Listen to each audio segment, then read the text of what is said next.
এই গ্রামের সবাই রামু কাকাকে চিনত। 5 বছর আগে তার স্ত্রী মারা যায়। তারপর থেকেই 4 মেয়েকে নিয়ে কষ্টের জীবন শুরু হয়। 4 মেয়েকে মানুষ করতে করতে রামু কাকা দিন দিন দুর্বল হয়ে পড়ছিল। বাবা, মা তো অনেক আগে মারা গেছে। এভাবে আর কতদিন চলবে? এখন থেকে আমিও কাজ করব বাবা।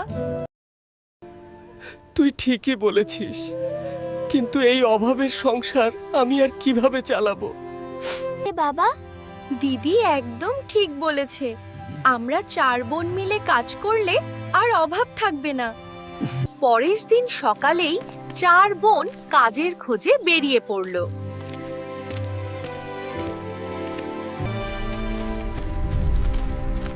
দিদি, আমার খুব ভয় করছে। দিদি, বাঘ! ভয় পেও না, আমি আছি। হঠাৎ করেই দূর থেকে একটা তীর উড়ে এলো, বাঘের পায়ে লেগে গেল। রিঙ্কি অবাক হয়ে তাকিয়ে দেখছে। কে আপনি? আমাদেরকে কেন বাঁচালেন? আমি আপনার এই ঋণ কখনোই পরিশোধ করতে পারবো না। এই কথা বলেই রিঙ্কি তার 4 বোনকে নিয়ে বাড়ির পথে রওনা দিল। কে এই রহস্যময় তীরন্দাজ?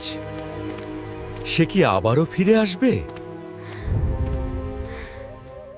পরবর্তী পার্ট দেখার জন্য চ্যানেলটিকে সাবস্ক্রাইব করবেন আর কমেন্ট বক্সে বলবেন পার্ট 2। ধন্যবাদ।